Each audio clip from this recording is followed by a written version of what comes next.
Bem-vindo ao Leadercast, um podcast para quem quer saber mais sobre liderança. Apresentação: Luciano Pires. Bom dia, boa tarde, boa noite, bem-vindo, bem-vinda a mais um Leadercast, o podcast que trata de liderança e empreendedorismo com gente que faz acontecer. Hoje converso com Leandro Nunes, um professor, pesquisador e empreendedor que consegue combinar a visão do cientista com a do empresário, criando empresas e alavancando a relação da academia com o mundo dos negócios. Este não é um programa de entrevistas, não tem perguntas programadas nem roteiro definido. É um bate-papo informal, com gente que faz acontecer, que vai para lugares onde nem eu e nem meu convidado imaginamos. É por isso eu não me limito a fazer perguntas, mas eu dou meus pitacos também, você entendeu, hein? Isto aqui não é uma entrevista, é um bate-papo. O Leadercast é lançado por temporadas. Os assinantes da Confraria Café Brasil e do Café Brasil Premium têm acesso imediato à temporada completa assim que ela é lançada. Os não assinantes receberão os programas gratuitamente, mas um por semana. Para assinar, acesse o cafebrasilpremium.com.br. Muito bem, mais um Leadercast. Esse aqui também, ele vem daqueles contatos que a gente faz. A gente conhece uma pessoa, que conhece a outra, que conhece a outra. E essa figura que está comigo aqui hoje eu conheci com base numa proposta de desenvolvimento de um treco tão doido que eu nem sei direito o que é, mas é um sistema... Bom, a gente vai falar um pouquinho a respeito aqui, né? Tem 3 perguntas que são fundamentais. Só tem 3 nesse programa aqui que você não pode errar. Errou, dançou o programa. Então você, por favor, preste muita atenção. Quero saber seu nome, sua idade e o que é que você faz.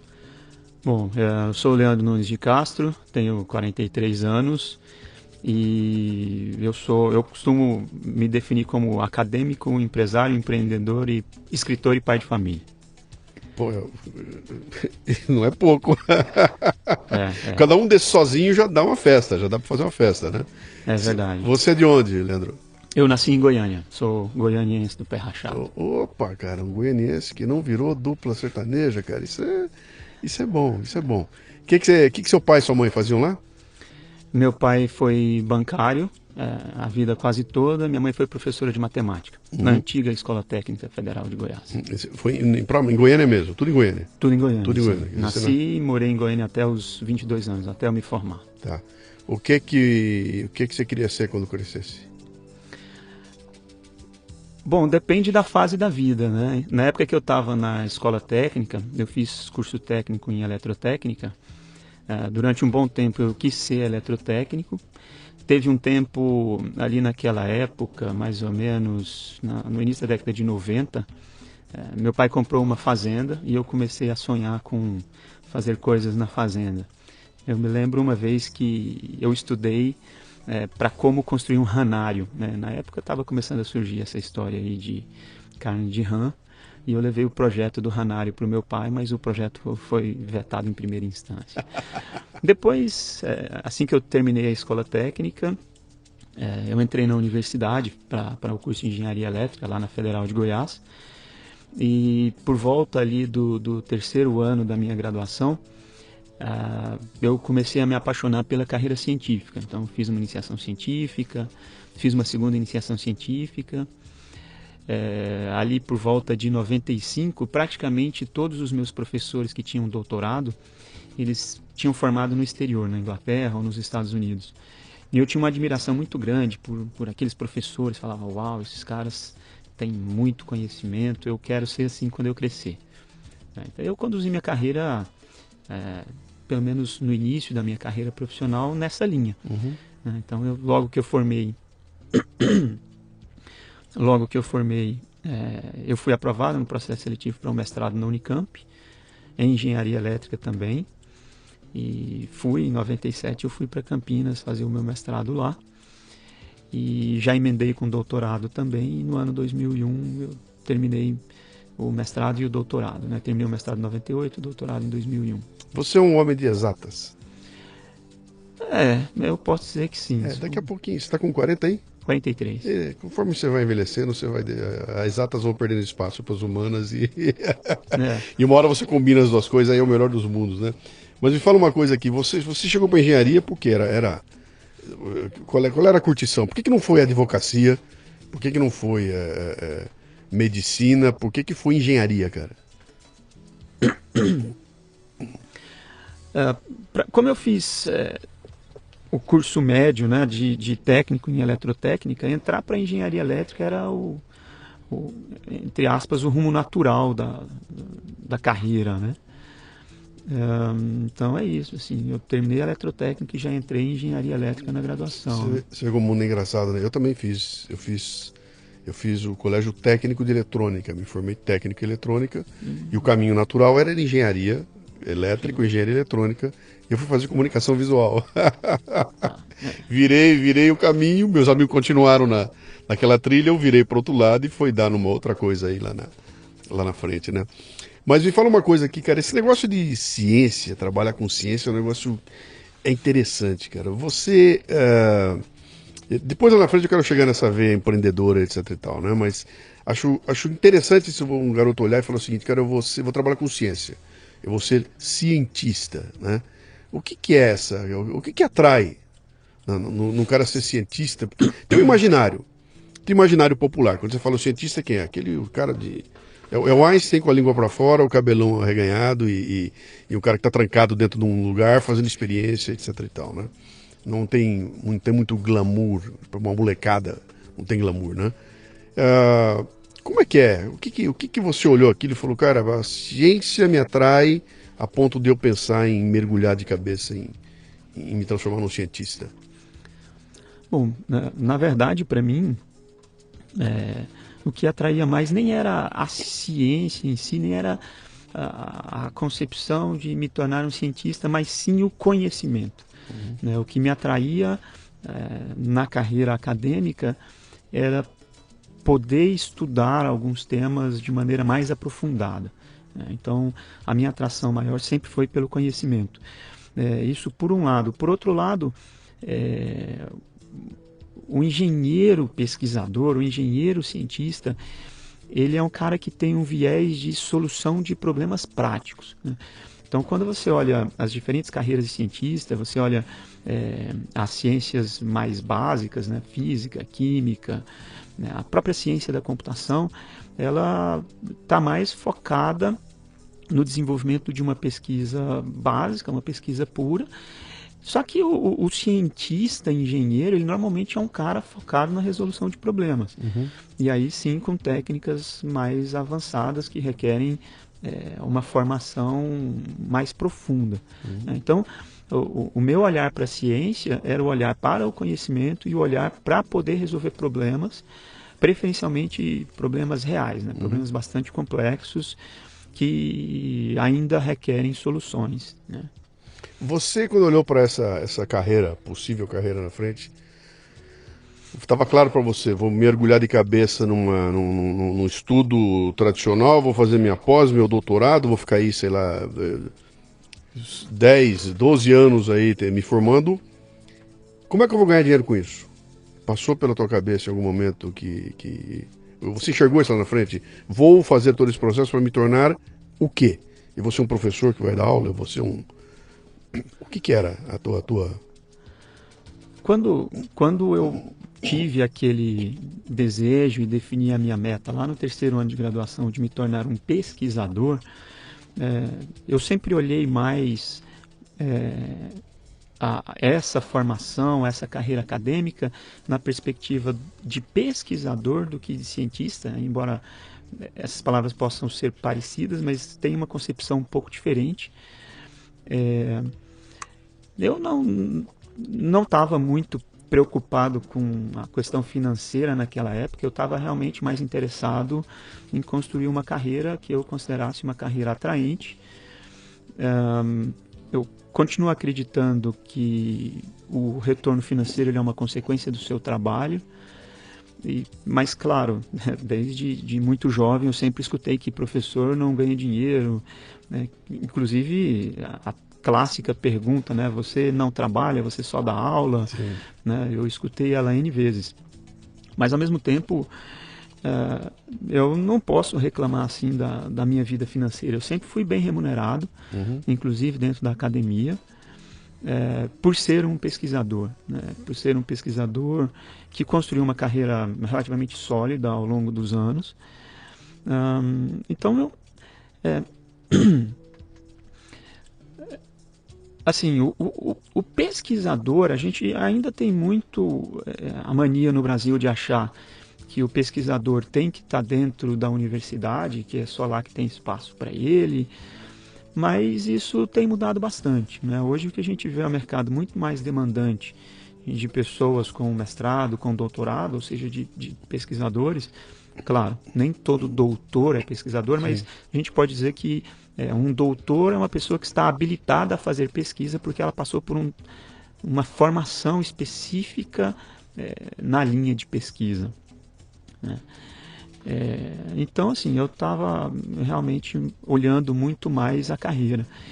E a carreira, ao contrário do que se diz por aí, é uma carreira que eu considero muito atraente por alguns fatores, tá? Por exemplo, o pesquisador, na maioria das vezes, ele escolhe o próprio tema de pesquisa que ele quer investigar e, portanto, você tem liberdade para escolher a sua linha de trabalho, o que no mercado, normalmente você faz o que o mercado pede ou o que o seu patrão pede.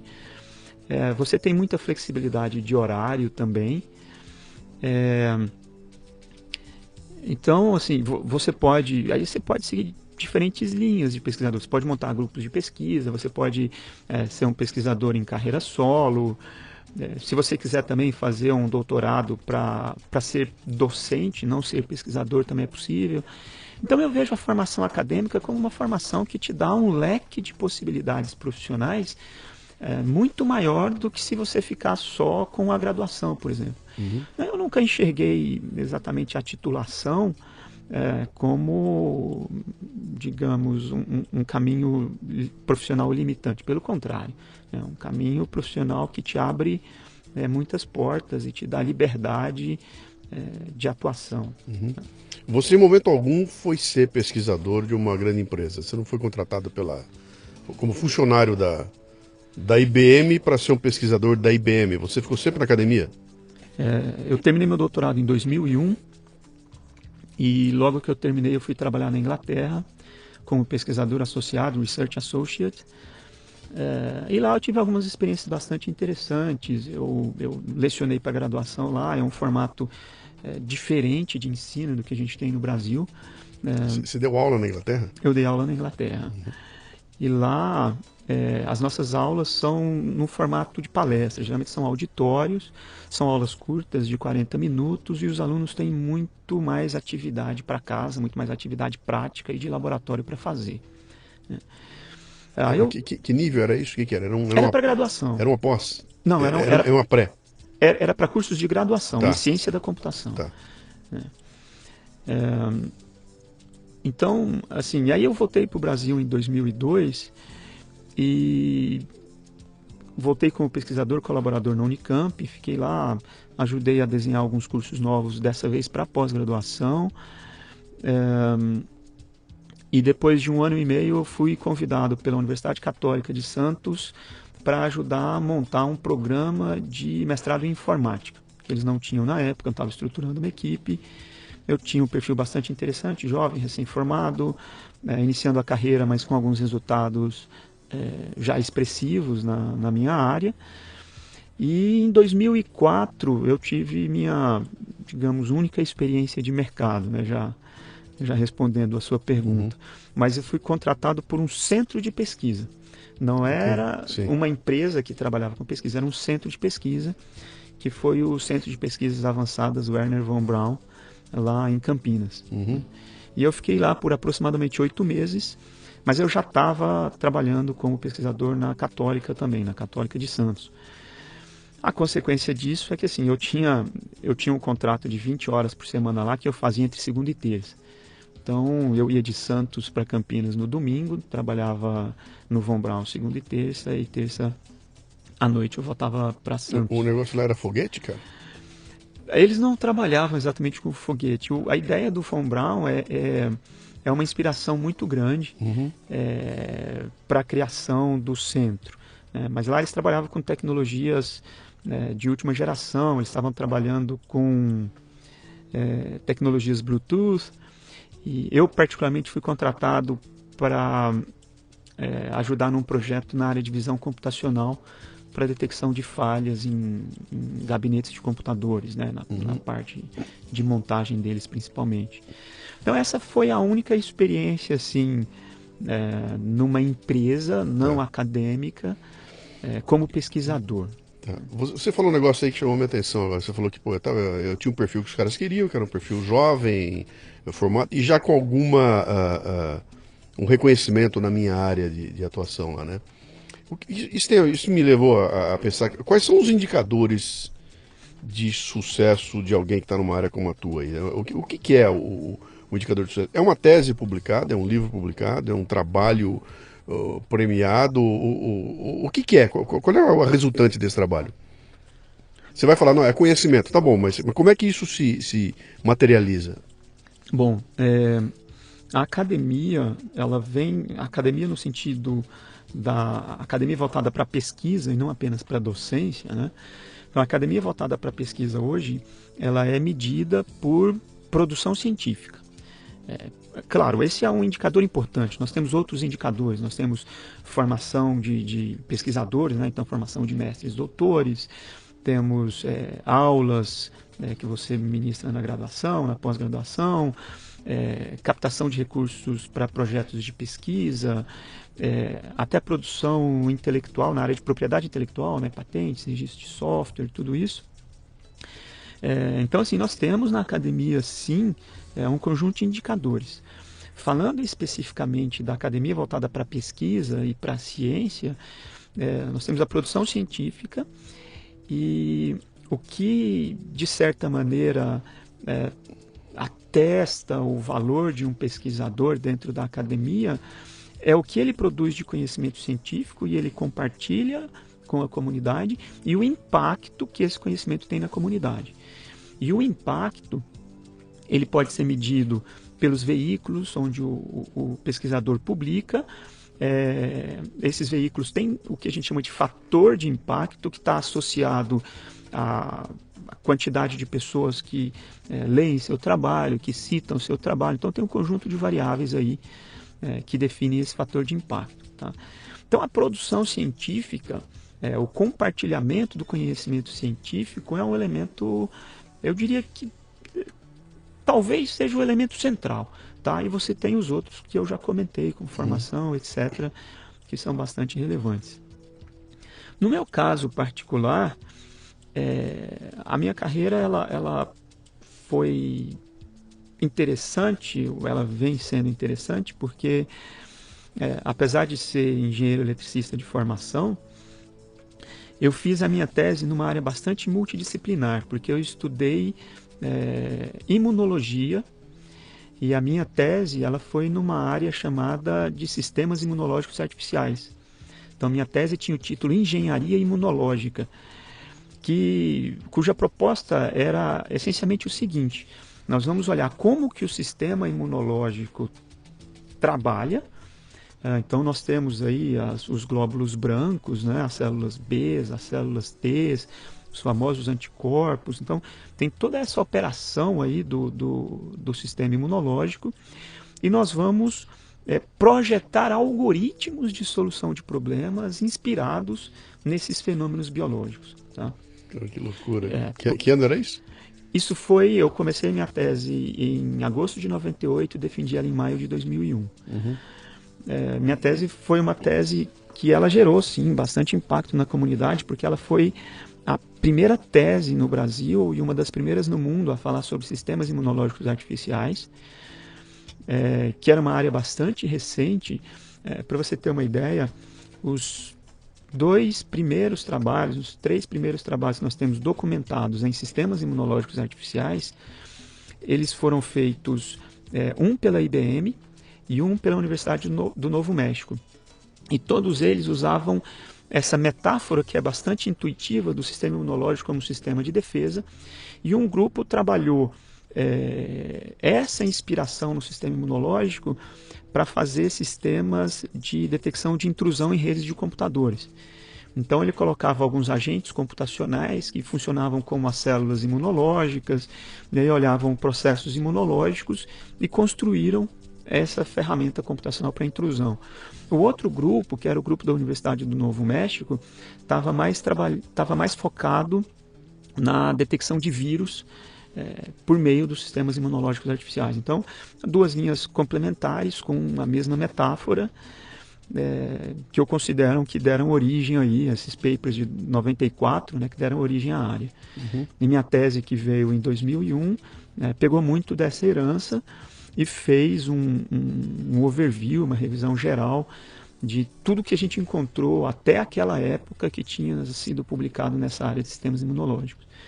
E nós propusemos vários algoritmos. Minha tese tem 4 algoritmos, são 4 ferramentas computacionais que foram inspiradas aí nos sistemas imunológicos. E também um pouco nas redes neurais artificiais, que eu já trabalhava desde a minha graduação. Eu mesclei um pouco, fiz um sistema híbrido entre uma rede neural e um sistema imunológico. E pelo lado da engenharia, pelo lado da aplicação, nós olhávamos 2 categorias grandes de problemas. Os problemas que visam extrair conhecimento a partir de dados, que hoje são conhecidos aí como a parte analítica do Big Data, Então, a gente já trabalhava isso lá na década de 90, muito antes de ter essa nomenclatura, e também na área de otimização. Então, eu fiz muitas aplicações envolvendo otimização em ambientes contínuos, em ambientes discretos. Coisa fascinante, né, cara? Eu perguntei pra você se você era um cara de exatas, e você veio me falar que você Mais faz ou uma tese. menos, né? Você teve que mergulhar em biologia, até uma medicina, e neurologia e essas coisas todas para poder entender como é que funcionava o processo e passar isso para uma inteligência artificial. Que coisa impressionante, cara. Imagino como deve estar isso hoje. Em que estágio está isso hoje? Bom, então deixa eu pegar o começo da sua observação, porque isso é realmente curioso, né? Como eu entrei nessa área multidisciplinar e eu comecei a pegar muita literatura de imunologia, os livros clássicos de imunologia eu tenho todos comigo, e eu me matriculei em 2 disciplinas de imunologia na Unicamp. Uma foi uma disciplina chamada Imunologia Celular, que era uma disciplina de pós-graduação, junto com os mestrandos e os doutorandos, e eu fiz uma disciplina de imunologia básica junto com o pessoal da farmácia, junto com o pessoal da saúde, mas da graduação. Então era bastante... Deixa eu só usar minha ignorância aqui. Isso não tinha nada a ver com a tua área de onde você estava, a tua formação estava indo. Você pode se matricular num curso, você não tem que ter um pré-requisito, olha, tem só o pessoal que está fazendo medicina que pode fazer imunologia, você pode sair da tua área que era, eu não sei o que você estava fazendo lá, a pós-graduação em sistemas e fazer imunologia, que é uma área totalmente distinta, você pode fazer à vontade? Pode, até... Na verdade, isso só fazer uma observação em relação, a gente estava discutindo a carreira acadêmica, né? Eu estava falando algumas coisas que me agradam muito na carreira acadêmica. Um outro aspecto que me agrada muito na carreira acadêmica também é exatamente essa flexibilidade que você tem de escolher o seu caminho. E eu costumo dizer, principalmente para os meus alunos, que quanto mais você avança na carreira acadêmica, mais divertido fica, porque quando você está na graduação, você tem que cumprir um conjunto básico de disciplinas para ter uma formação horizontal que te permite depois escolher um caminho. Então, às vezes os alunos de graduação reclamam, mas essa disciplina não é relevante, aquela não é relevante, isso aqui eu nunca usei na vida. Mas eles precisam entender também que a estrutura de um curso de graduação é feita para dar uma formação ampla e depois você especializa. Né? Daí quando você vai para o próximo estágio, por exemplo, se você for seguir essa carreira stricto sensu, né, se você vai para um mestrado, aí no mestrado você já tem mais flexibilidade, você vai alinhar o seu interesse de pesquisa com o interesse do seu orientador e dentro desse interesse você vai escolher as disciplinas. Só que o mestrado é uma formação curta, são 2 anos, você geralmente investe 1 ano fazendo disciplinas e 1 ano fazendo a dissertação. Então você não tem tanto tempo para explorar outros temas, para ampliar o seu leque de conhecimentos. Você vai bem focado. Quando você chega no doutorado, aí o doutorado não, você tem 4 anos para fazer sua pesquisa e você novamente, você já está muito mais maduro como pesquisador, porque você já fez um mestrado, e aí você consegue definir melhor ainda aquele tema que mais te interessa, que mais te agrada, né? Então é por isso que eu brinco que conforme você vai aumentando sua formação acadêmica, vai ficando mais gostoso fazer o trabalho acadêmico. Você vai podendo escolher melhor e você vai aprendendo melhor a dinâmica do processo.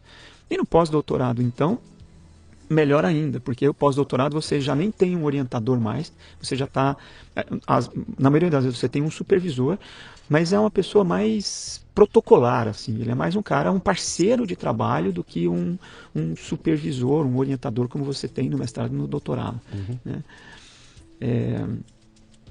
Então, assim, voltando aí para a questão da multidisciplinaridade, né?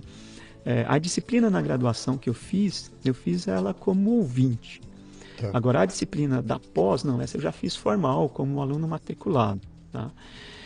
Então, você poder ou não fazer uma disciplina formalmente durante a sua pós-graduação em uma outra unidade, seja uma outra instituição ou uma outra área do conhecimento, depende da própria regulamentação da instituição. Tá? A instituição permitindo, mas como ouvinte ou como um aluno especial, você pode fazer à vontade, né? E assim, tem fatos bastante curiosos, né? Porque eu até então só tinha formação na área de ciências exatas, formação de engenharia, só que quando eu fui fazer o curso de imunologia básica na graduação, eu me lembro muito bem de uma cena que foi curiosa, porque a aula era 2 da tarde, logo após o bandejão, né? Eu me lembro uma vez, eu tinha acabado de almoçar e fui, e nós tivemos uma aula de laboratório, que a gente tinha que fazer alguns experimentos com camundongos, né? E todas aquelas, as meninas da área da saúde, era quase tudo menina, né? Elas já estavam acostumadas com aquilo e tudo, né? Só que eu era um dos 2 ou 3 rapazes na sala que estava passando mal com o cheiro do formol e com toda aquela situação, né? Então, mas foi uma experiência assim incrível, né? E esse ponto que você mencionou, né, de ir para uma área completamente diferente, ele tem um outro impacto bastante importante para nós, que é exatamente a gente aprender a se comunicar com uma linguagem diferente, aprender a se comunicar com a linguagem deles, porque a linguagem científica ela é diferente para cada área, né? Então, para mim foi um exercício muito grande, mas muito enriquecedor também, né? Entender a linguagem de imunologia, né? E isso é tão curioso que hoje eu leciono no programa de pós-graduação em Engenharia Elétrica e Computação do Mackenzie, e eu tenho um curso chamado Computação Natural nessa pós-graduação, e uma das aulas que os alunos mais gostam é quando eu falo de imunologia. E aí eu explico sobre, lógico, né, o conhecimento que eu tenho de imunologia, ele vai até um certo nível, uma certa profundidade, e mostro para eles como você pode usar isso para fazer computação, para fazer engenharia, né? E eu vejo que os alunos sempre ficam fascinados, né? Exatamente por essa capacidade de olhar para um sistema biológico e perceber que esse sistema é extremamente rico e traz muita inspiração para nós engenheiros, para nós cientistas da computação, para o pessoal matemáticos, né, físicos também. Eu estive vendo essa semana um trabalho sobre robótica, o desenvolvimento de robôs que o pessoal está fazendo e tudo, e uma parte voltada para militar, área militar, e eles descrevendo a maneira como estavam desenvolvendo os robôs, e é tudo calcado nos animais. Então o cara pega uma chita, né, pega um tubarão, e o robô é desenvolvido em cima exatamente das características do animal. O cara fala, não tem jeito melhor da gente interagir com a natureza do que seguir o que a natureza fez com os animais. Então o nosso robô tem cara de cachorro, tem jeito de tubarão, voa que nem uma raia, né? Então ele falou, para que inventar? De novo, a natureza já fez, né? E as inspirações que vêm dali são fabulosas, né? Tua experiência internacional, você ficou um pouco na Inglaterra, depois voltou para cá e aí ficou no Brasil? No fundo, eu falei um pouquinho da meta que eu estabeleci lá no terceiro ano de graduação de engenharia, que era ser doutor. Né? Então, eu defini essa meta e falei, quero ser doutor e quero ser doutor relativamente rápido. E ao mesmo tempo eu coloquei uma outra meta, que era estudar ou trabalhar na Inglaterra.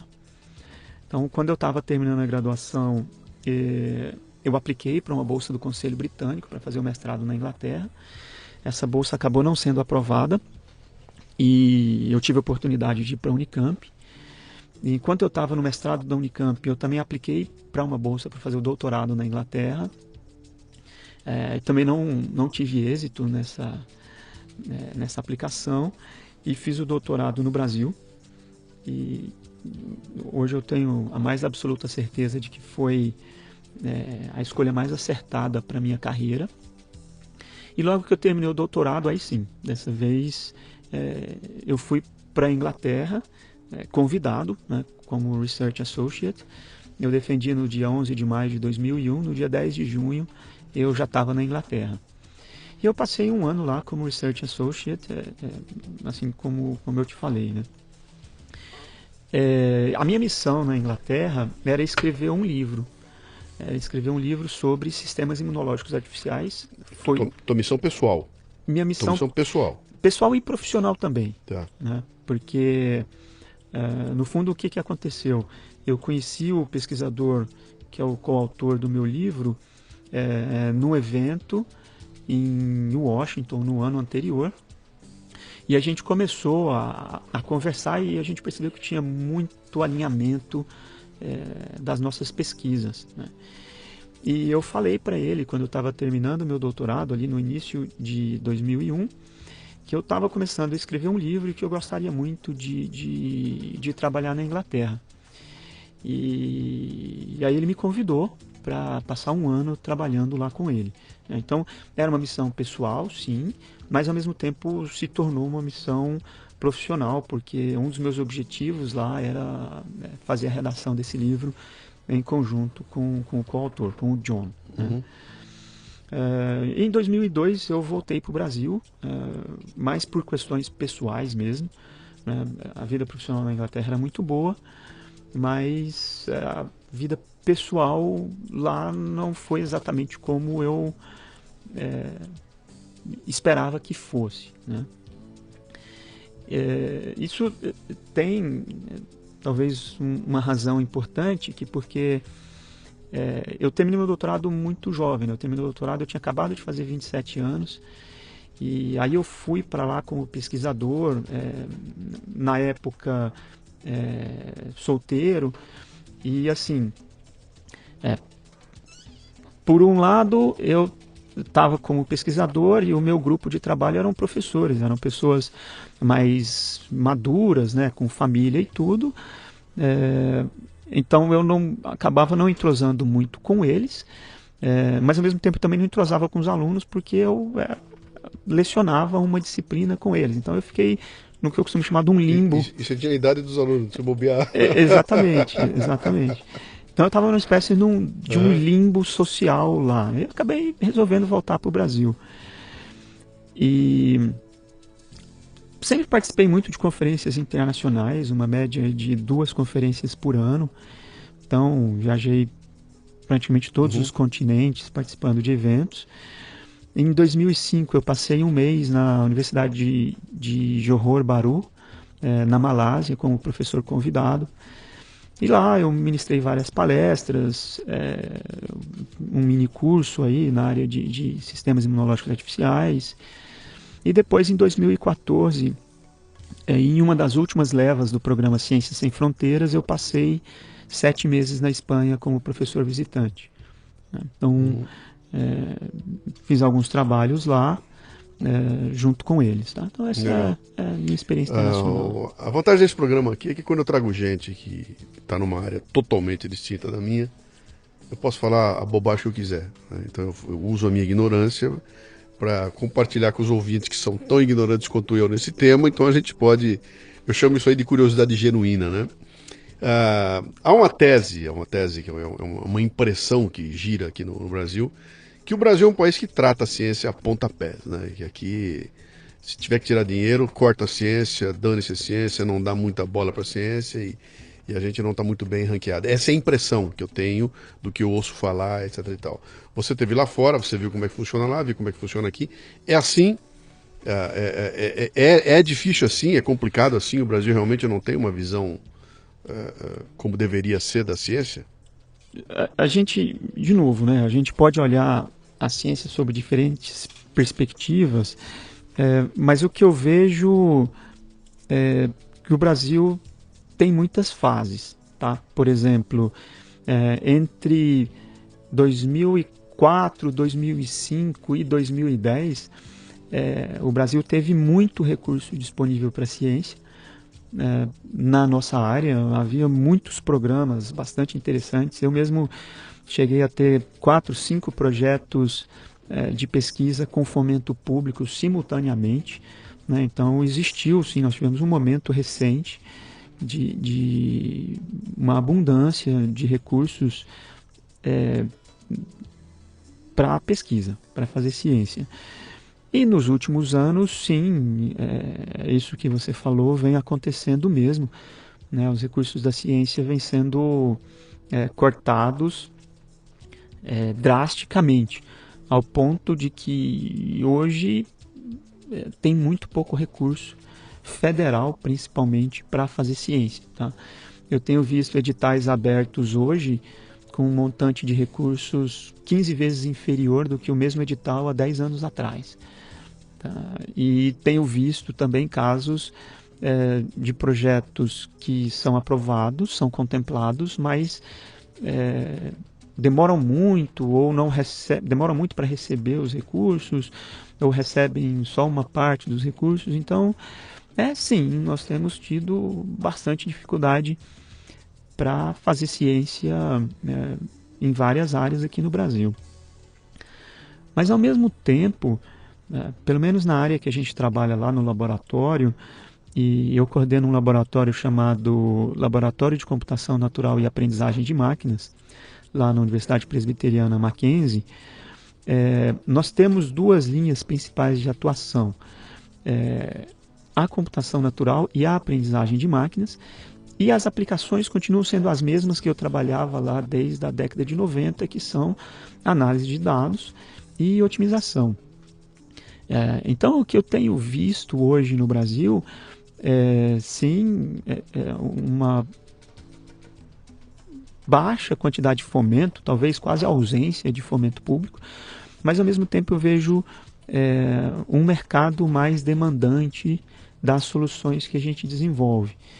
Então, de uma forma ou de outra, a gente tem conseguido sobreviver, a gente tem conseguido trabalhar, eu considero relativamente bem, dentro do que a gente se propõe a fazer e do tamanho que a gente quer ser. Uhum. Só que o foco da pesquisa tem mudado, porque quando você faz pesquisa para o mercado está interessado em resolver problemas que são ou uma dor dele agora, eu estou com essa dor, isso aqui está me sangrando, isso aqui está me drenando, eu preciso curar isso aqui. Ou uma visão, o mercado olha e fala, poxa, se eu fizer uma ferramenta para resolver tal problema, eu vou ter um ganho, uma redução de custo, algo assim. Então a nossa pesquisa ela tem fortalecido, ela tem aumentado a intensidade na parte aplicada e tem diminuído um pouco na pesquisa básica. A gente mantém as duas, mas o viés agora está maior para a pesquisa aplicada. Eu trabalhei durante um bom tempo no mercado de autopeças e a empresa que eu trabalhava tinha lá nos Estados Unidos um lugar gigantesco lá de pesquisa e desenvolvimento, um baita laboratório. O lance lá era a transmissão de força automotriz, quer dizer, tudo aquilo que leva a força do motor até as rodas era onde a empresa atuava, então tinha um baita laboratório com área de teste, aquela coisa toda lá. E ali eu vi o pessoal numa proximidade gigantesca com a universidade. Eles tinham equipamentos que eles não tinham e não queriam ter, e a universidade tinha. E aí eles faziam com a universidade, testavam na universidade, a universidade vinha, testava no... Havia uma simbiose ali, estava o tempo todo cheio de estudantes lá dentro e cheio de técnicos da empresa na universidade, os caras trabalhando em conjunto ali para produzir alguma coisa, conhecimento lá, não só para um negócio, como para a sociedade em todo lá, né? No Brasil parece que essa coisa não rola. Eu tive depois a nossa experiência aqui no Brasil, a gente se aproximou lá do ITA, mas nunca rolou. A nossa área de pesquisa e desenvolvimento não se integrava com a universidade. Era sempre complicado, era muito difícil, havia uma burocracia e parece que havia assim, uma má vontade generalizada do tipo, cara, não vou me envolver com o mercado, porque o mercado... O negócio desses caras é dar lucro, é só fazer dinheiro, isso aí não vai sujar a minha reputação como, sei lá, o cientista ou coisa e tal. Então aqui nunca rolou redondinha essa história, né? E eu nunca me conformei com isso, né? Eu olhava e falava, mas cara, quanto recurso perdido, quanto tempo perdido, quantas oportunidades perdidas da gente poder bancar o estudo universitário, né? Você chegou a trombar com isso em algum momento aí? Você viu essa diferença acontecendo, essa má vontade que eu encontrei naquela época? Isso você chegou a ver? Que a universidade meio que... Até por questões ideológicas, sabe? Eu não quero me aproximar muito desses capitalistas sangrentos que eles vão querer usar o meu conhecimento para fazer dinheiro, isso não é bom, etc e tal. Você chegou a ver isso? Porque você colocou agora há pouco, você está falando assim, olha, nós estamos criando soluções que o mercado demanda e parece que essa coisa está resolvida no nível do trabalho que você faz, né? Não me parece que seja assim, no geral, nessa simbiose universidade com o mundo, com o mercado, vamos chamar de mercado. O que você acha disso? Essa é uma questão realmente bastante interessante e ela vem sendo discutida assim pela comunidade, tá? Mas aí para poder elaborar um pouquinho melhor essa discussão, esse debate, é importante a gente entender principalmente um pouco dos mecanismos regulatórios das universidades públicas brasileiras, né? Então, a Universidade Pública Brasileira, ela tem uma figura do acadêmico que é o regime de dedicação exclusiva, o regime DE, ou dedicação integral à pesquisa e docência, né? Dentro desses regimes, o professor, o pesquisador, não tem autorização para exercer atividades externas. Se ele quiser fazer uma parceria com uma empresa, com uma indústria, para algum desenvolvimento, na maioria das vezes ele tem que fazer isso via uma fundação da própria universidade, que estabelece algumas taxas e algumas regras e regulamenta esse processo, tá? Então, assim, existem mecanismos no Brasil, às vezes em algumas universidades eles são mais eficientes, em outras eles são menos eficientes, mas é possível fazer. Agora, tem a questão cultural, que você mencionou também, que ela tem uma influência enorme. E é verdade, sim, que nós temos vários pesquisadores que não querem se aproximar do setor produtivo, muitas vezes porque a dinâmica é outra, às vezes porque ele não entende, às vezes porque ele não precisa, né? Então ele fica focado na pesquisa mais básica, na pesquisa mais pura dele. Eu tive toda a minha formação em universidade pública, né? Então eu fiz minha graduação numa universidade federal e meu mestrado e meu doutorado numa universidade estadual. Só que, curiosamente, quando eu comecei a minha carreira como pesquisador, eu comecei numa universidade não pública, numa universidade confessional, que é a Católica de Santos, e de lá eu vim para o Mackenzie, que também é uma universidade confessional, presbiteriana, aqui na cidade de São Paulo.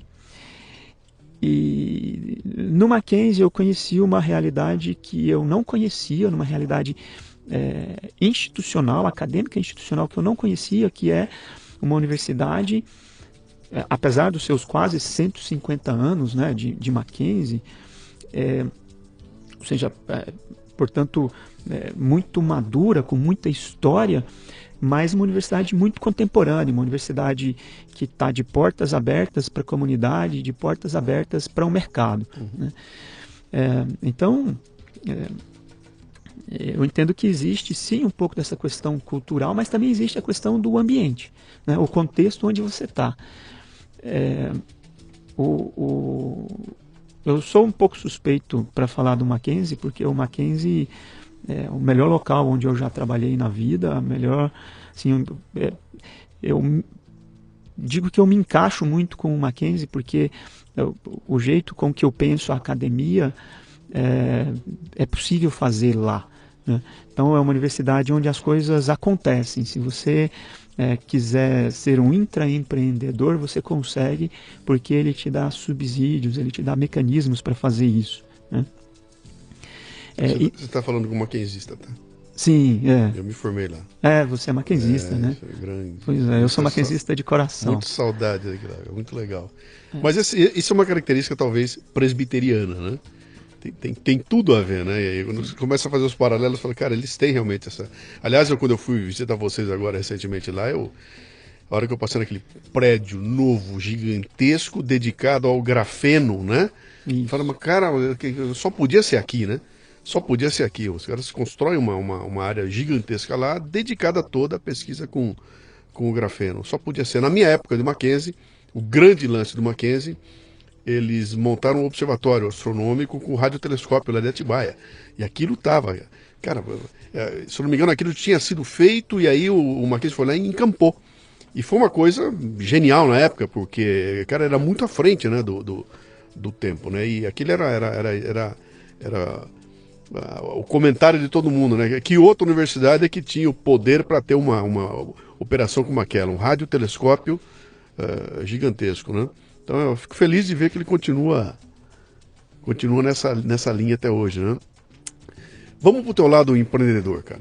Isso aqui é um programa sobre liderança e empreendedorismo, tá? Então a gente já esgotei, acho que o teu assunto aí na área do cientista, do pesquisador e tudo mais, né? Eu sei que você tem um bichinho do empreendedorismo aí, importante, que está levando você a criar algumas coisas diferenciadas aí, né? O que é isso? De onde vem isso? O que é? É um drive, é um impulso irresistível de transformar as ideias, a teoria, em alguma coisa palpável e real? Ou o que é? É vontade de ganhar dinheiro? É mudar a sociedade? O que é? De onde vem esse bichinho empreendedor aí? A minha carreira empreendedora, ela surgiu também por causa da academia, né? Então, quando eu cheguei lá na Católica, eu construí um projeto, um modelo de pesquisador. O modelo de pesquisador, para mim, era aquele sujeito que ia ficar dentro de um laboratório de pesquisa, ia montar um laboratório de pesquisa, teria um conjunto de alunos ali trabalhando em tempo integral no desenvolvimento dessa ciência, na produção do conhecimento científico. Então, assim, eu criei esse modelo e eu precisava executar esse modelo. E minha estratégia de execução foi escrever um projeto para uma agência de fomento, captar recursos, pedir espaço para a universidade montar o laboratório, né? E foi isso que eu fiz, né? Fiz um projeto relativamente grande para a FAPESP na época, eu e mais 3 outros docentes, nós éramos em 4, e nós montamos lá o LSIM, que era o Laboratório de Sistemas Inteligentes.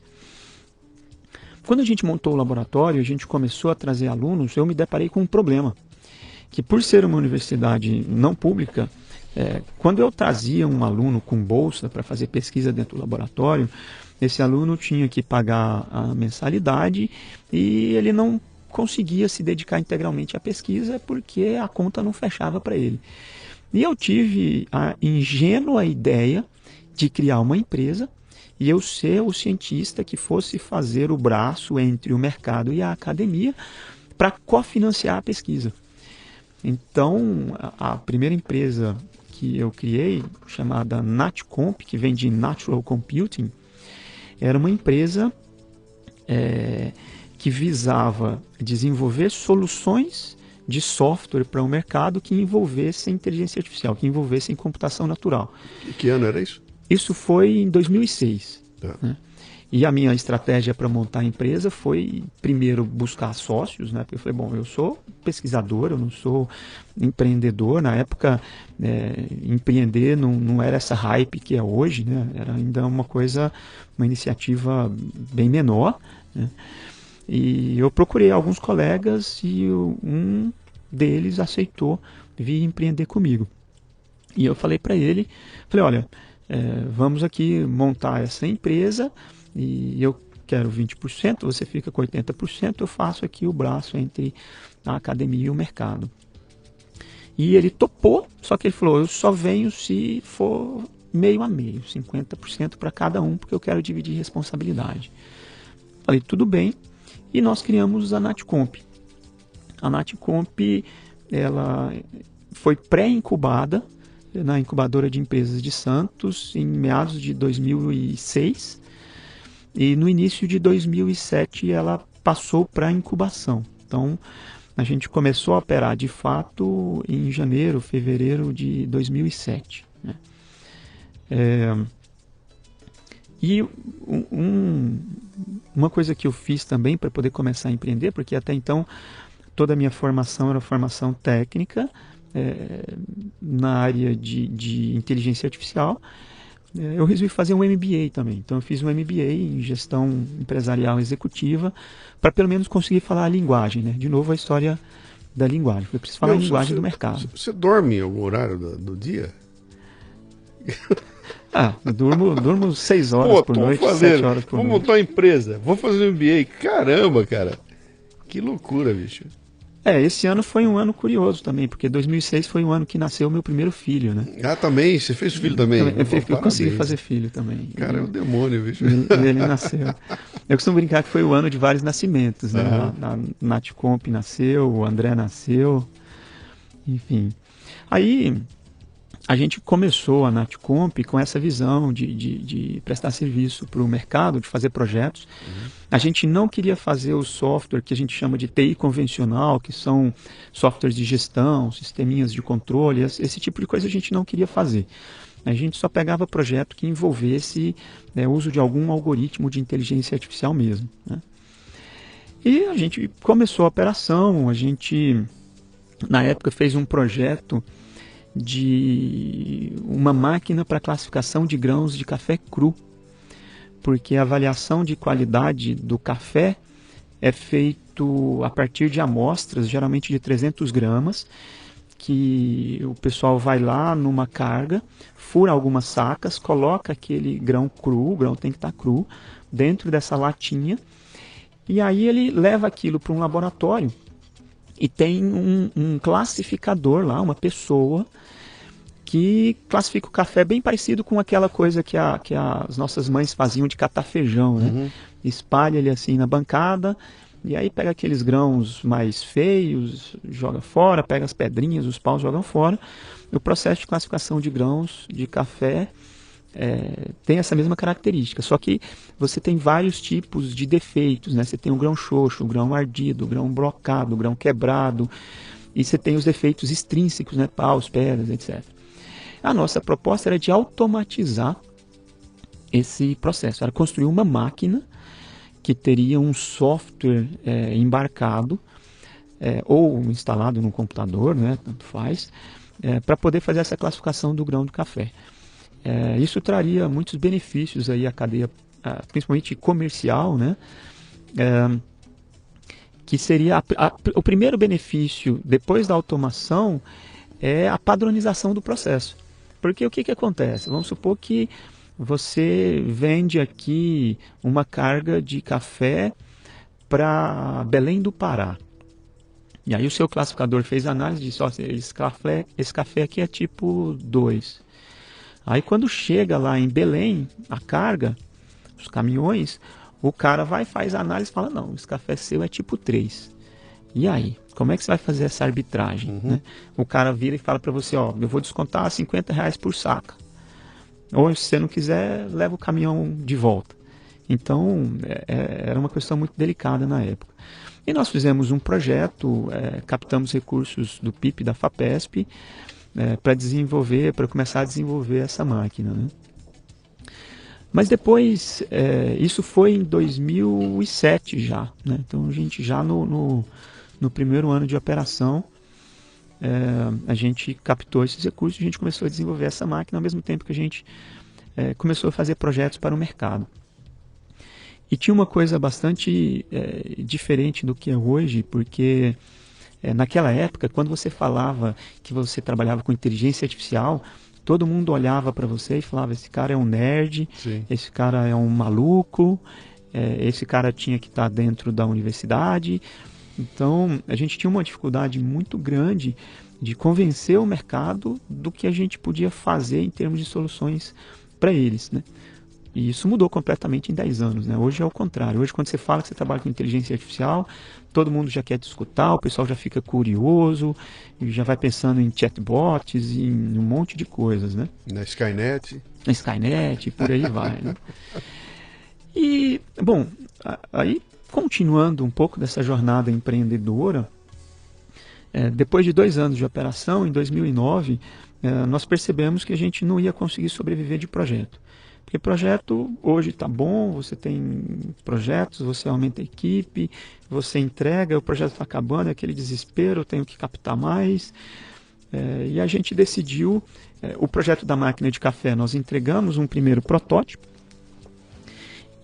mas a gente acabou optando por não desenvolver mais por uma questão de mercado, né? Depois de um estudo de mercado mais aprofundado, etc., a gente pôs a história da máquina de classificação de café em stand-by e a gente foi investir mais na área de software. Na área de? Software. Software. Tá. Na área de software. E nós começamos uma discussão interna na empresa sobre que produto de software a gente poderia fazer para lançar no mercado, né? Nós criamos um projeto na época chamado de meuagente.com. A ideia do Meu Agente era criar um ambiente virtual no qual as pessoas pudessem se logar, construir uma rede de relacionamentos que a gente chamou de confraria. Ali, naquele ano, existia o Orkut, o Facebook, né, tinha os primeiros passos dele aí, mas nem era conhecido ainda, estava sendo concebido, né? E aí, cada pessoa que logasse naquela rede ia ter um agente virtual inteligente que começaria a acompanhar o comportamento da pessoa dentro da rede e fazer recomendações para ela, desde outras pessoas com gostos, preferências similares, até conteúdo. O cara entrou num jornal, leu uma matéria sobre política, então eu vou recomendar conteúdo sobre política. Por isso que o ambiente tinha esse nome de Meu Agente. O agente, em princípio, não seria um avatar explícito, mas ele seria um motorzinho ali, sim, em background que ficaria... Um botzinho ali que ia ficar... Isso, exatamente, um botzinho que ficaria monitorando tudo e alimentando a rede daquele usuário, né? Depois a gente trouxe esse projeto, a gente estruturou, montou e trouxe uma equipe e a gente começou a aprofundar no mercado, né? Como nós vamos monetizar, qual que é o modelo de negócios. A gente começou a estudar um modelo baseado em publicidade. Eu tenho colegas que têm empresas com modelo de negócio baseado em publicidade, e a gente falou, poxa, isso aqui acho que vai ser difícil escalar, né? E a gente começou a investigar o que tem dentro do Meu Agente que poderia ser o grande diferencial da nossa empresa, né? E o que nós encontramos lá dentro foi um motor de recomendação, um botzinho de recomendação. Nós separamos esse bot de recomendação e nós falamos, vamos colocá-lo no mercado. Tá, mas qual é o nosso público-alvo, né? Quem que a gente quer atingir? Aí, de novo, começou o estudo sobre o mercado e nós nos deparamos com o comércio eletrônico, que vinha crescendo aí aproximadamente 30% a 35% ao ano, desde lá dos primórdios no Brasil com a Submarino, ali na virada do milênio, né, no início do milênio. Nós falamos, poxa, é esse mercado. E nós criamos um dos primeiros motores de recomendação para o comércio eletrônico do Brasil, que foi o Tuilux, né?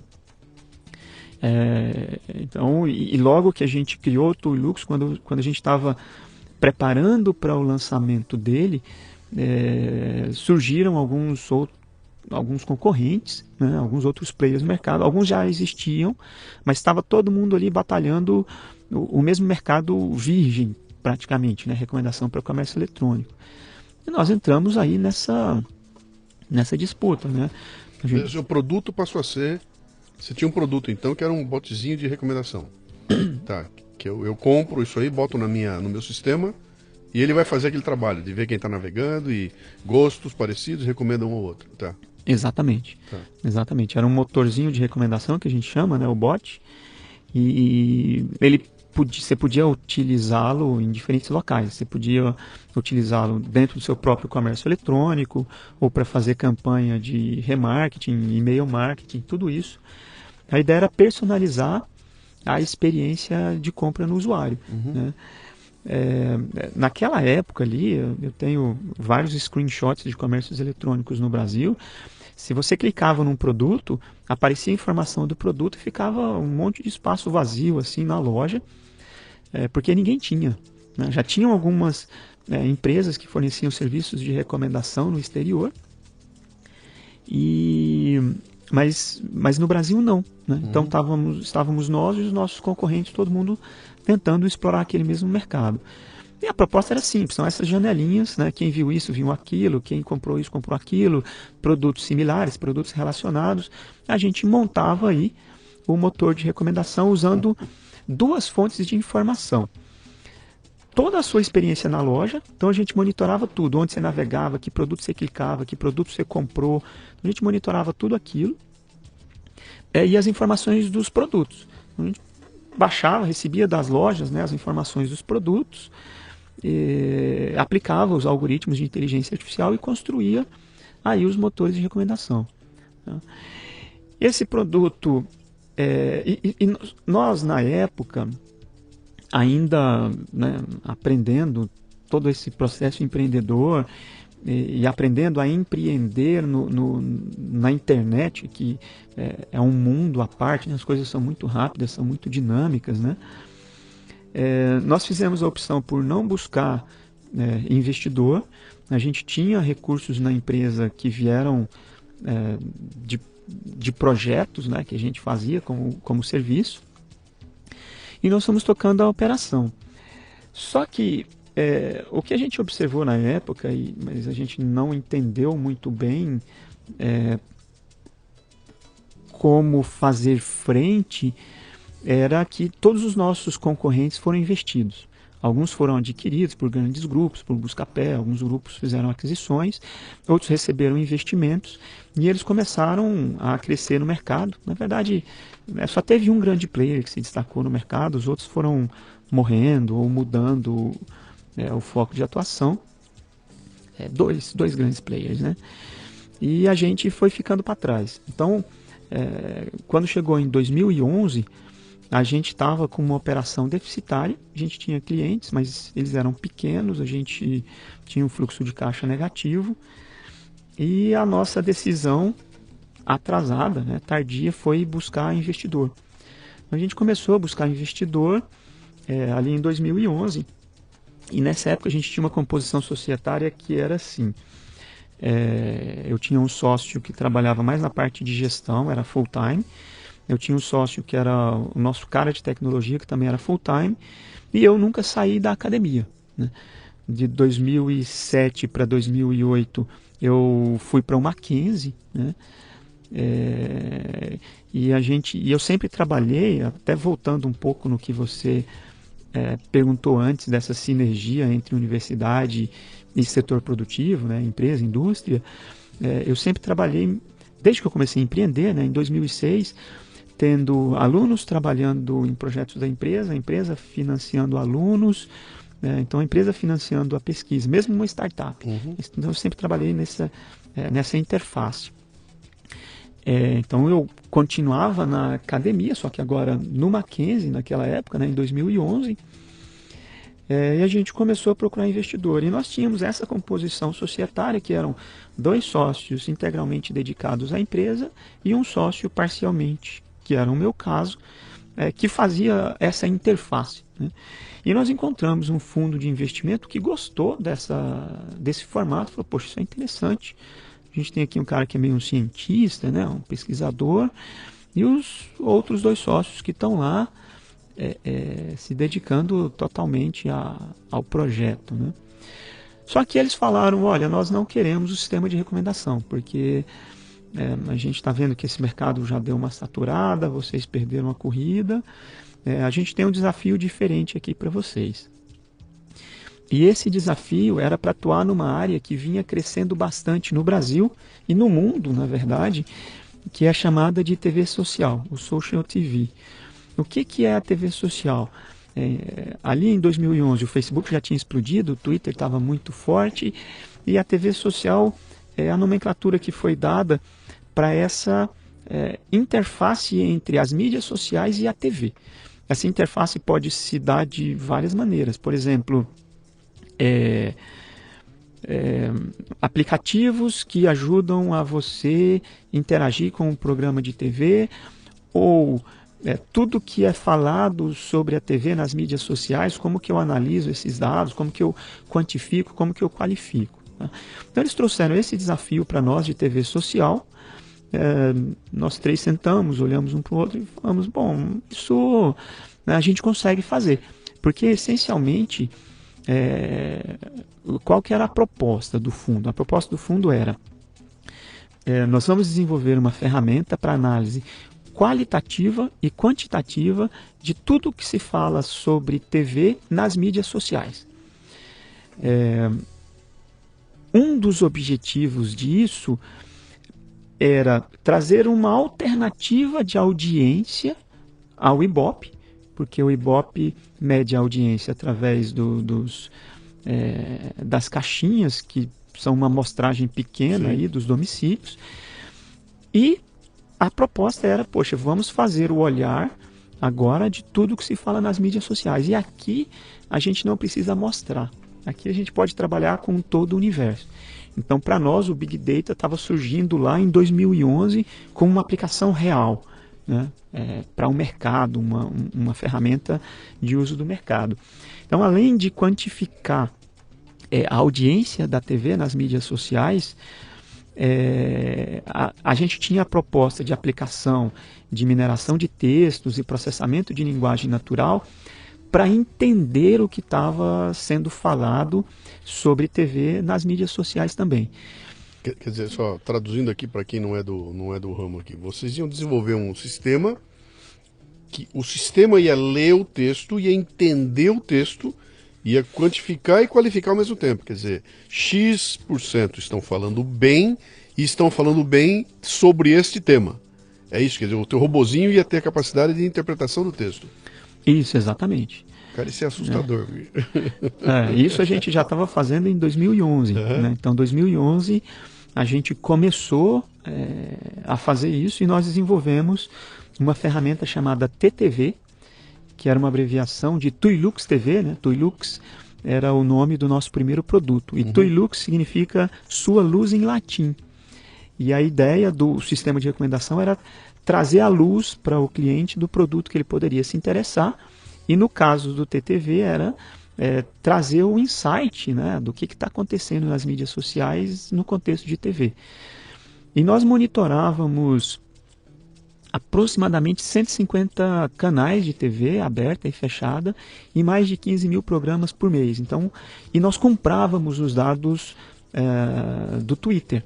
Na verdade, tem empresas que comercializam os dados do Twitter e a gente comprava. Por que a gente comprava? Porque a gente queria torneira aberta, a gente queria tudo. A gente sempre defendia trabalhar com a população ao invés de com a amostra. Né? E foi isso que a gente fez. Né? O Twitter era a nossa principal fonte de dados. O Facebook sempre mexeu muito na API, sempre restringiu muito o acesso aos dados. E o Web TV a gente capturava alguma coisa, etc. Mas a principal fonte de dados realmente era o Twitter. Tá? Nós começamos a trabalhar então nesse projeto, o fundo aportou capital e o fundo teve uma seguinte estratégia também. Ele falou assim, olha, nós vamos trazer aqui um profissional de mídia, um cara bem importante do Brasil, para compor a equipe não interna, mas para compor a equipe de investimento e de mentoria, para inclusive ajudar a gente a abrir algumas portas. E esse produto TTV, ele tinha dois públicos, né? Por um lado, as emissoras tinham interesse no nosso produto, porque elas queriam quantificar e qualificar a audiência, e ao mesmo tempo as agências tinham interesse também, porque são as agências que comercializam a mídia, né? E as emissoras, tirando aquelas que estão no topo do Ibope, ou aquela que está no topo do Ibope, todas as outras queriam uma métrica alternativa para poder definir o valor da mídia. Uhum. E esse produto, ele começou com investimento, e ele começou de uma forma muito diferente que o Tuilux, porque a gente tinha uma estrutura societária melhor, a gente tinha capital, a gente tinha mentoria, né? E ele rapidamente foi líder de mercado. Como sempre acontece, a nossa concorrência chegou rapidinho, né? Então nós tínhamos alguns concorrentes, mas nós ganhamos um espaço no Meio e Mensagem, no jornal Meio e Mensagem, e toda terça-feira de manhã a gente publicava o índice TTV. E era muito curioso, porque depois nós ficamos mais de 2 anos publicando lá, que depois de um certo tempo era meio que um frisson, né? As emissoras começavam a ligar para a gente na segunda-feira para que a gente adiantasse o ranking. A gente falou, não, o ranking vai sair amanhã, aguarda, né? Se você quer saber antes, assina o produto, no produto você tem, né? Então foi uma experiência incrível o produto TTV, assim, de estruturação de negócios, de alavancagem, de interação com a universidade também, porque uma parte do desenvolvimento do TTV foi feita dentro do Laboratório de Computação Natural e Aprendizagem de Máquinas, na verdade não dentro, mas com alunos derivados dele, né? Então essa interação continuou e continua trabalhando. E o que aconteceu com o TTV foi o seguinte: ele foi lançado aí no final de 2012, a gente ia muito bem no mercado, mas começaram a haver algumas movimentações, tá? Então o Twitter particularmente estava muito de olho nesse mercado de social TV, porque eles enxergavam esse mercado como uma potencial fonte de receita para eles, além do que eles já faziam, né, na época. E ele começou a fazer algumas aquisições pelo mundo aí em 2013 e 2014. A primeira empresa que eles compraram foi a Bluefin Labs, que era uma empresa analítica, que tinha uma estrutura societária até parecida com a nossa. Tinha um pesquisador lá do MIT Media Lab, que era a interface com o mercado, e tinha os caras full-time dedicados à empresa, né? Então o Twitter começou a fazer algumas aquisições, alguns fundos fizeram algumas aquisições na Europa também, mas no início de 2014 eles nos comunicaram, o Twitter, né, nos comunicaram que eles iam mudar os termos de uso dos dados. Fecharam a porta. E fecharam a porta para comercialização. Falaram, vocês podem usar, podem fazer os experimentos e tal, mas vocês não podem comercializar, né? Em função disso, a decisão coletiva ali, nossa, depois de 8 anos empreendendo, né, dos meus sócios na época, eu também, a gente acabou resolvendo fechar a operação daquela empresa, né? Então, uma decisão é complicada, né? Eu estou muito envolvido nesse mundo, porque eu também uso mídias sociais, são meus canais e tudo mais, né? E ontem eu estava jantando com um amigo e comentando com ele, né, falando que, cara, o drive que eu coloquei para mim no meu trabalho é o seguinte: jamais eu dependerei de nenhuma das mídias sociais. Eu as uso como ferramenta, mas se amanhã o Facebook quebrar, eu não morri junto com ele, não morri junto com o Twitter, porque ficar na minha, aquela sombra, né? A qualquer momento esses caras mudam a regra do jogo e aí desmonta tudo aquilo que você tinha colocado lá. Quer dizer, no caso de vocês foi isso ao cubo, né? Sim. Quebrou a empresa, fechou a empresa. Sim, acabou fechando a empresa. Mas acho que é importante mencionar também que, assim, nós sabíamos desse risco, tá? Quando nós desenhamos o produto, tudo isso foi colocado lá como elemento principal, um ponto principal de atenção. Só que, de certa maneira, a gente esperava que isso demorasse um pouco mais a acontecer. Tanto que a estratégia era, vamos lançar esse produto. A gente tinha feito um estudo de mercado, falou, olha, ele não é um produto tão grande assim, em termos de escala, mas ele é um produto interessante que pode alavancar outras coisas. Então, a gente estava desenvolvendo algumas outras coisas na época, mas não deu tempo da gente lançar. O Twitter botou uma alternativa no mercado para isso? Esse monitor existe hoje de alguma outra forma ou não? O que eles fizeram foi o seguinte, eles fizeram essas aquisições fora do Brasil, mas a estratégia deles no Brasil foi fazer uma parceria com o Ibope e lançar o índice de audiência via Ibope. Né? Entregaram para o Tubarão. Exatamente. E foi o que matou a iniciativa, claro, porque todo mundo queria alternativa. Quando eles lançaram junto com o Ibope, acabou. Ninguém se interessou. Sim. Né? É claro que assim, eu estou te contando a minha versão, né? Estou contando o meu lado da história. Eu não sei exatamente qual é a percepção deles sobre tudo isso que aconteceu e como, quais foram os resultados. O que vocês estão fazendo hoje? O que é? Hoje o teu negócio se transformou no quê? Bom, então nós fechamos aí a Netcomp, né, em meados de 2014 e em meados de 2014 eu também, no início de 2014 eu fiz aquele estágio na Espanha pelo Ciências Sem Fronteiras, como eu falei, e aí eu voltei para o Brasil. A gente passou o segundo semestre de 2014 aí organizando a casa, né, desmontando a empresa, desmontando a operação e tal. E eu fiquei, nesse tempo, eu já tinha fundado o Laboratório de Computação Natural e Aprendizagem de Máquinas lá no Mackenzie, o LCOM, e eu fiquei reestruturando o laboratório também e, ao mesmo tempo, maquinando qual seria a minha próxima startup. Né? Eu falei, poxa vida, eu preciso de uma empresa, né? Porque eu acredito nesse casamento realmente da academia com o mercado. E mais importante do que isso, eu acredito na nossa capacidade de construir soluções efetivas para problemas do mercado, né, por meio da inteligência artificial. E aí eu comecei a conversar com alguns alunos e ex-alunos. Né? Nós já tínhamos muitas ferramentas desenvolvidas. A gente tinha os botzinhos para ler texto, para qualificar texto, para quantificar texto, para fazer recomendação. Tudo isso pronto, todo esse conhecimento existia não apenas na forma de produção científica, de papers e capítulos de livro, mas também na forma de código de máquina, né? E aí, conversando com alguns colegas, eu achei um deles que se interessou em abrir uma nova empresa comigo, né? Nesse caso, nós já estamos falando aí de 2015, ou seja, 2 anos atrás, o Big Data, essa moda do Big Data já tinha explodido, a inteligência artificial já tinha ganhado muita mídia, né, no Brasil e no mundo, e o mercado começou a falar, poxa, isso aqui é importante, eu preciso ter. Às vezes o mercado não entende como fazer, como estruturar a equipe, não faz muita ideia do custo que é uma equipe com essas características, mas passou a aceitar isso como parte da realidade e, mais importante do que isso, como visão de futuro. Falou, se eu quero crescer, se eu quero entender melhor meu cliente, atender melhor meu cliente, eu preciso ter alguma coisa de inteligência artificial aqui dentro, né? Então isso foi muito bom para nós nesse momento, porque a gente tinha um mercado muito aberto, né?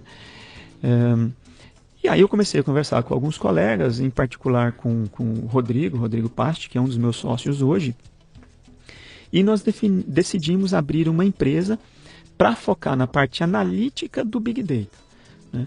Hoje que a gente está indo um pouco mais para a área de infraestrutura também, mas como suporte para a área analítica e não como fim da empresa, né?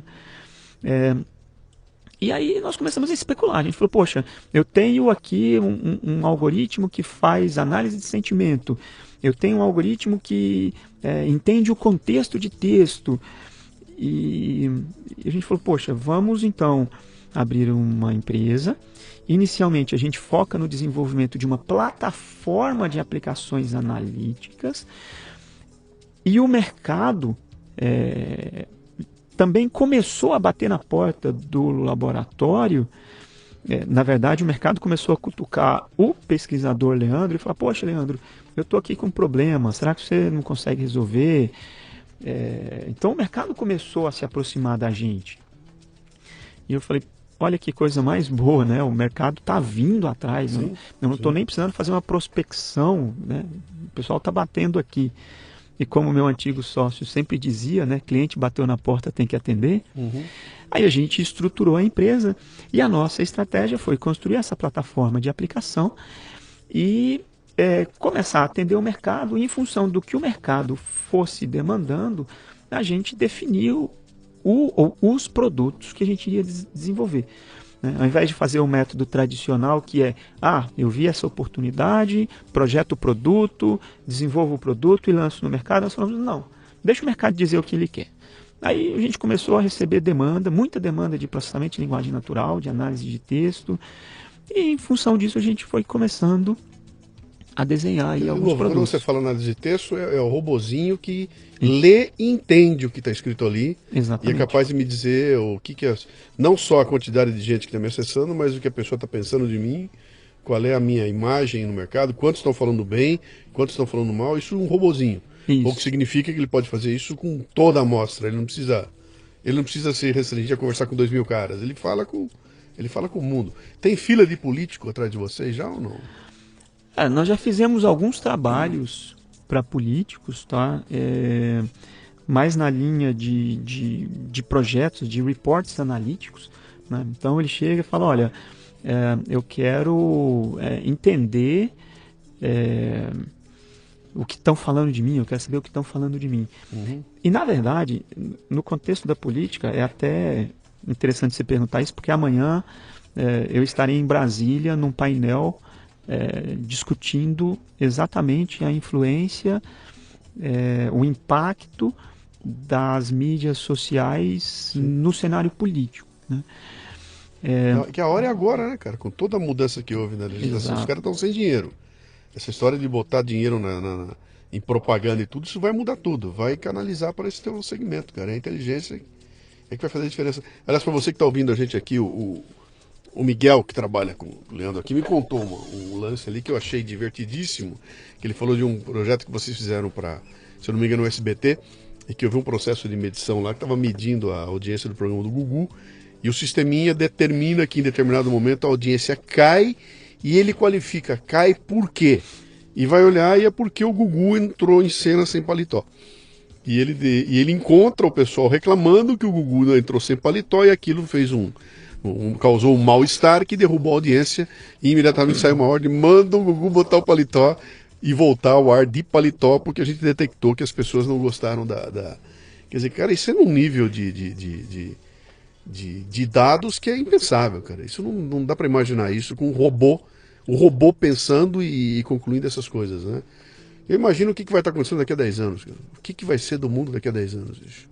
Aliás, você é o culpado, né? Você é um dos culpados. Porque hoje, quando eu estou navegando lá, eu tenho medo. Eu olho um negócio e falo, pô, que legal, eu vou clicar. Não vou clicar. Porque se eu clicar, isso aqui vai empestear meu computador. Cara. Toda vez que eu abro o negócio, vai ter o robô maldito viu onde eu cliquei e vai me malhar com informações, né? E já tem gente apostando que não precisa nem clicar. Basta você navegar. Se você falar alto hoje em dia, o Facebook ouve e já bota a coisa na tua frente ali, né? Onde vai parar isso, Leandro? Onde é que vai parar essa coisa, hein, cara? Essa é uma discussão bastante polêmica, tá? Mas, bom, primeiro eu vou falar um pouco ainda antes de discutir o uso da inteligência dentro das mídias e dentro da internet, né? Eu vou discutir o novo olhar e a nova percepção de mundo que essa parte mais analítica traz para nós junto com a internet, né? Que é assim, antes deste fenômeno, nós tínhamos uma comunicação que a gente chama de para muitos. Então você tinha os grandes veículos de massa, né? O rádio, a TV, e você ficava de certa maneira ali passivo, sentado, e os caras podiam despejar o que eles quisessem para você e você não tinha a mínima condição de dizer o que você estava pensando a respeito daquilo, né?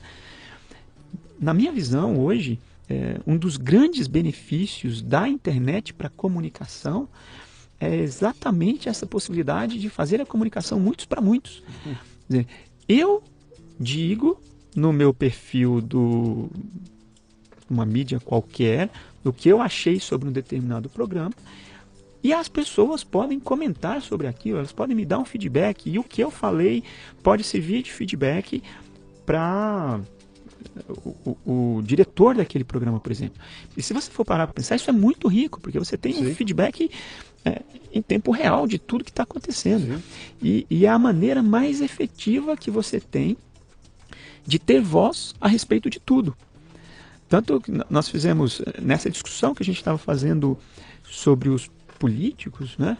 Por exemplo, você pode olhar, eu posso fazer um estudo analítico para avaliar todo o impacto das ações do político na internet. Então ele postou, ele colocou um vídeo, ele escreveu um texto, ele curtiu, ele compartilhou, tudo isso você monitora e você consegue quantificar e qualificar e dizer para ele, olha, esse tipo de política pública tem tantos por cento de aprovação e tem tantos por cento de rejeição.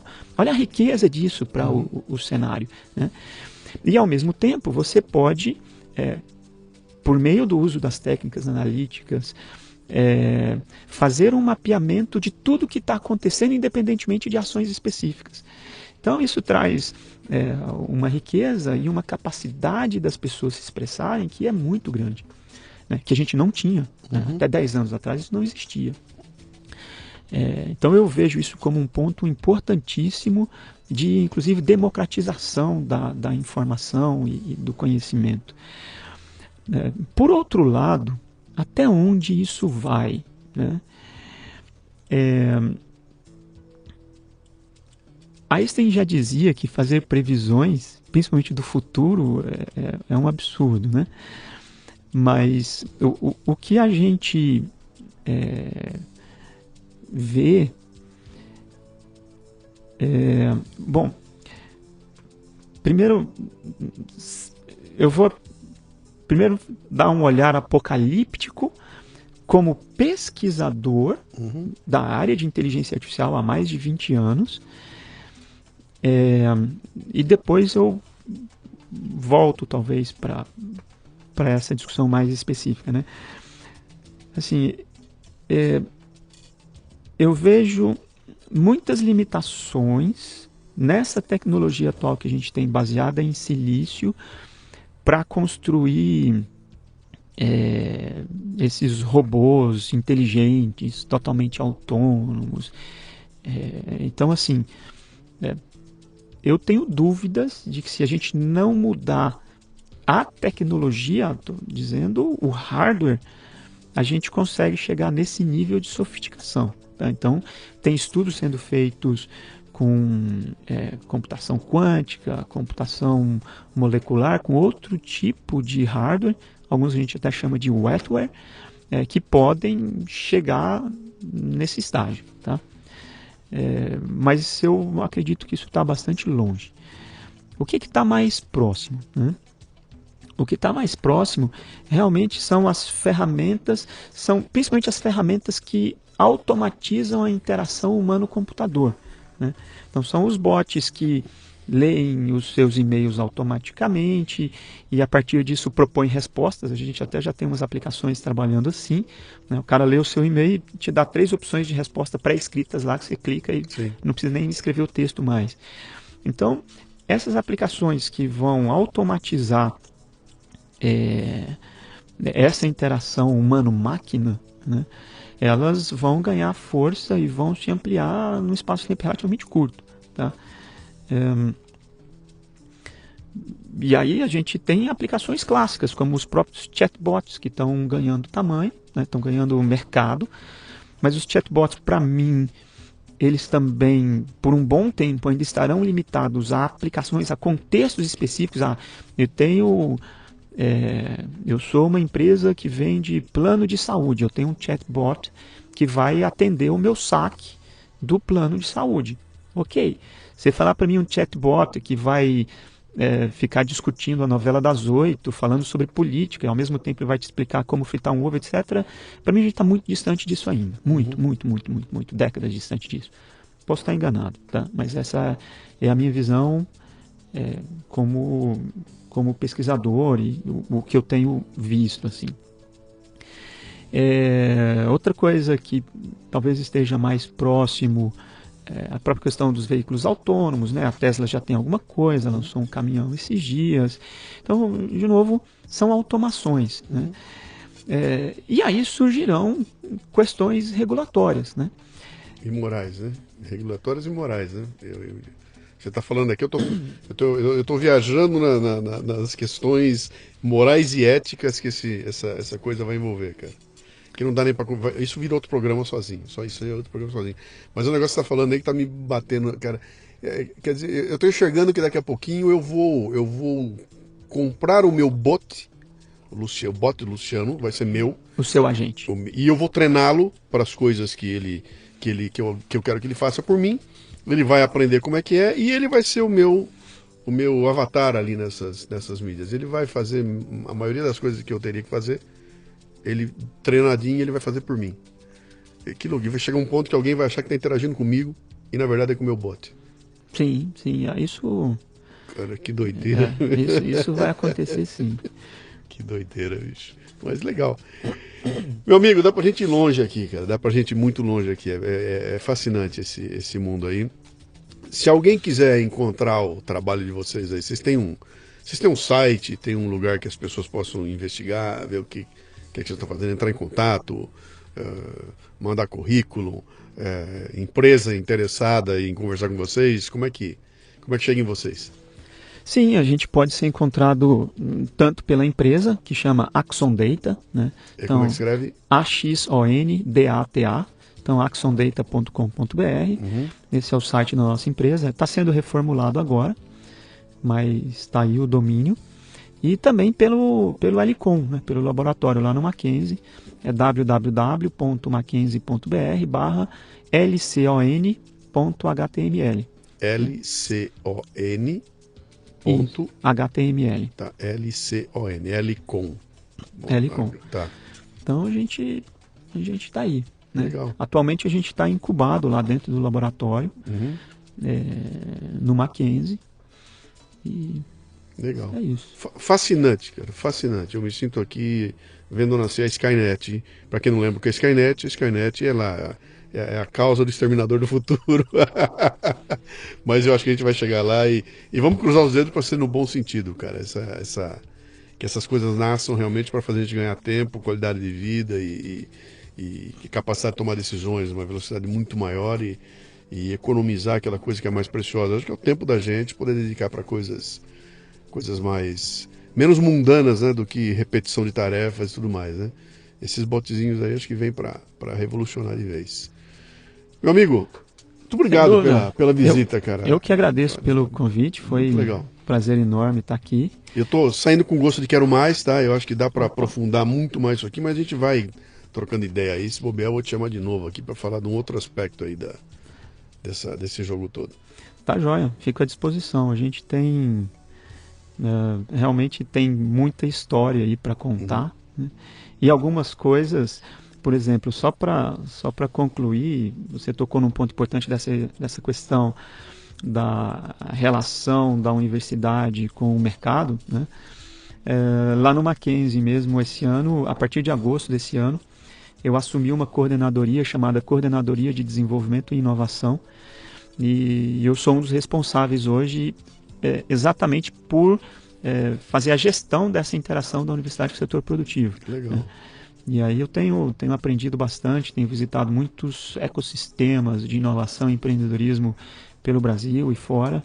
Acho que dá para bater um papo bem rico sobre isso também. Bom, já eu te chamo de novo aqui. Será um prazer. Um abraço. Obrigado, abraço, tchau, tchau. Muito bem, aqui termina mais um Leadercast. A transcrição do programa você encontra no leadercast.com.br. Para ter acesso a esta temporada completa, assine o Café Brasil Premium no cafebrasilpremium.com.br. Este programa chega até você como parte do projeto Café Brasil Premium, um ambiente educacional sem ser chato nem superficial, que já conta com mais de 1.000 assinantes, recebendo todo mês conteúdos voltados ao crescimento pessoal e profissional. Conheça que vale a pena. cafebrasilpremium.com.br.